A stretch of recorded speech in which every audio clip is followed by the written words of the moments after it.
আদালত নিরাপত্তার ব্যবস্থা করলেও নিজেদের অবস্থান বিক্ষোভ থেকে অনড় চিকিৎসকরা। আরজিকর হাসপাতালে তরুণী চিকিৎসককে ধর্ষণ এবং খুনের ঘটনায় স্বতঃপ্রণোদিতভাবে হস্তক্ষেপ করেছে শীর্ষ আদালত। ব্যবস্থা করা হয়েছে নিরাপত্তা, তারপরেও সঠিক বিচারের দাবিতে নিজেদের অবস্থান বিক্ষোভ চালিয়ে যাচ্ছেন চিকিৎসকরা। সমগ্র মেডিকেল চত্বর জুড়ে চলে প্রতিবাদ মিছিল। প্রতিবাদ মিছিলে দোষীদের বিরুদ্ধে আইনানুগ ব্যবস্থা নেওয়া এবং প্রত্যেক দোষীরা যেন উপযুক্ত শাস্তি পায় সেই সুবিচারের দাবিতে সামিল হন বাঁকুড়া মেডিকেল কলেজের চিকিৎসক এবং মেডিকেল কলেজের সমস্ত কর্মচারীরা। চিকিৎসক অর্পিতা মাইতি এবং ধ্রুবজ্যোতি আদক সহ অন্যান্যরা জানান তাদের আন্দোলনের মূল দাবি ন্যায় বিচার।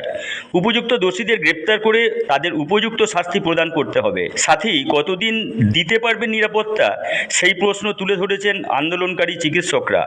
নিরাপত্তা ব্যবস্থা করা হলেও যতদিন না সঠিক বিচার হচ্ছে ততদিন পর্যন্ত আন্দোলন চালিয়ে যাবেন বলে জানান তারা। প্রতিবাদ মিছিলে অংশগ্রহণকারীদের মধ্যে মহিলাদের ভূমিকা ছিল অগ্রগণ্য।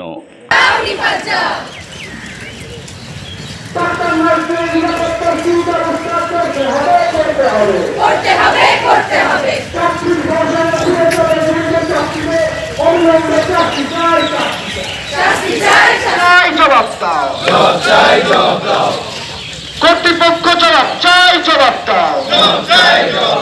লড়াই লড়াই লড়াই চাই, লড়াই করে বাঁচতে চাই।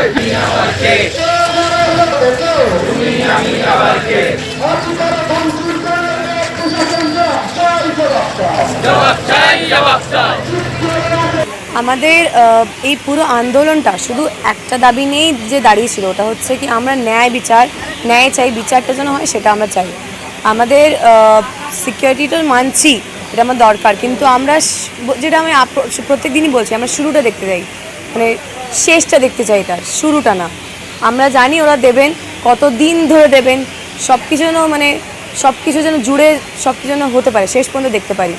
আর আগে আমাদের সবসময়ই প্রথম দাবিটা যেটা ছিল সেটা হচ্ছে বিচার। বিচার আমরা পেয়ে গেলে, আমরা দেখতে পেয়ে গেলে কি একটা সত্য মানে সত্য কথাটা যেন উঠে এসছে, তারপরে আমরা নিশ্চয়ই আমাদের আন্দোলন তুলে দেবো, কোনো অসুবিধা নেই আমাদের। আমরা বিচারটা চাই।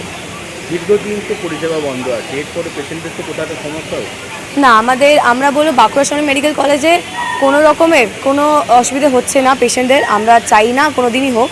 তাই জন্য আমাদের আউটডোর, তাছাড়া ইনডোর এমার্জেন্সি সবই খোলা আছে। আমাদের সিনিয়র ডাক্তাররা সবাই ওখানে প্রত্যেক দিন প্রত্যেকটা সময় সেবা দিয়েই যাচ্ছেন। আর তারা দেখে যাচ্ছেন পেশেন্টদেরকে দেখে যাচ্ছেন ওনারা। আমরা বারবার এটাই বলবো কি কোনোভাবে কোনো মিথ্যে উযোগ বা এইসবে যেন কান না দেয় আমাদের পাবলিক। আমাদের আউটডোর, আমাদের এমার্জেন্সি, আমাদের ইনডোর সার্ভিসেস এখনও চালু আছে, চালু থাকবে। আমরা জুনিয়র ডাক্তাররা এখানে বিরোধে বসে আছি, কিন্তু আমাদের সিনিয়র ডাক্তাররা ওখানে সেবা দিয়ে যাচ্ছেন। সিকিউরিটি ব্যবস্থা দেওয়ার পরেও কি আপনারা এখন কি ভাবছেন, কাজে জয়েন দেবেন? আমরা যতক্ষণ না ন্যায় বিচারটা হচ্ছে ততক্ষণ উঠছি না। সিকিউরিটি হবে, শুরু হোক নিশ্চয়ই। আমরা চাই যাতে এই ঘটনা আবার না ঘটে, সেটা যেন সিকিউরিটি দেওয়া হোক। এটা তো আগেই দেওয়ার কথা ছিল, এখন কেন দিচ্ছেন? সবসময় দেওয়া থাকা উচিত, সিকিউরিটিটা দিক, কিন্তু এটাও যেন হয় যে বিচারটাও যেন পাই আমরা। অর্পিতা মাইতি। সিকিউরিটির ব্যবস্থা যথাযথ এবং সম্পূর্ণ হওয়া দরকার প্রথমত, এবং দ্বিতীয়ত যে দোষী বা দোষীদের ঠিক করে ধরা হোক, এবং আমরা একটা মানে রিঅ্যাসিওরিং যদি রায় যতক্ষণ না পাচ্ছি বা যতক্ষণ না পর্যন্ত দোষীদের ধরা হচ্ছে এবং এর পিছনে কোনো আরও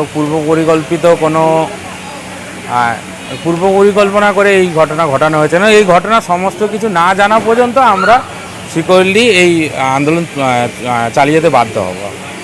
আপনাদের দাবি ছিল যেখানে কলেজে প্রিন্সিপাল ছিলেন তাকে অ্যারেস্ট করা বা সিবিআই ডাকা, সেটা তো হয়ে গেছে। না, ডাকা তো হয়েছে, ওনাকে অ্যারেস্টও করা হয়েছে, কিন্তু সমস্ত ওনার যে কী সব কুকীর্তি বা উনি যে ওইখানে যে অরাজকতা চালিয়েছিলেন সেই সমস্ত কিছু সামনে আসতে হবে, তবেই হচ্ছে আমাদের এই আন্দোলনে মানে আমাদের দাবি পূর্ণ হবে। ওনাকে গ্রেপ্তার করা হলো, দিয়ে তারপরে দুদিন জিজ্ঞাসাবাদের পর ছেড়ে দেওয়া হলো, এটা হলে হবে।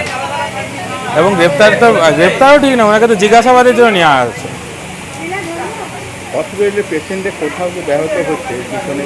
না, আমার মনে হয় না কোনো রকমভাবে পরিষেবা ব্যাহত হচ্ছে, কারণ আমাদের ওপিডিও খোলা রয়েছে, এমার্জেন্সিও খোলা রয়েছে। এই আমাদের পরিষেবা ব্যাহত হচ্ছে না। তবে হ্যাঁ, কি না, যেহেতু ওয়ার্কফোর্স কমে গিয়েছে সেজন্য পরিষেবা চালাতে কষ্ট হচ্ছে, কিন্তু পরিষেবা ব্যাহত হচ্ছে বলে মনে হয়। আন্দোলন চলবে কত?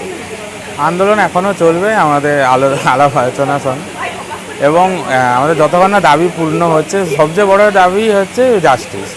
যে মেয়েটি মারা গেছে, যে হারিয়ে গিয়েছে, তার জাস্টিস। এবং আমরা চাই না যে আর অনেক খুন বা ধর্ষণ ঘটনার মতো এই ঘটনাটা হারিয়ে যায়। বহু খুন ধর্ষণের ঘটনা হয়েছে এবং কিছুদিনে আন্দোলন হয়েছে, তারপরে মানুষজন সেগুলো ভুলে গিয়েছে। আমরা চাই না যে এটাও সেই লিস্টের মধ্যে জমা পড়ে থাকে। এই আন্দোলন চলবে যতক্ষণ না নিরপেক্ষ এবং সঠিক বিচার এবং জাস্টিস হচ্ছে। আপনার নাম? আমরা ধ্রুবজ্যোতি আকাশ।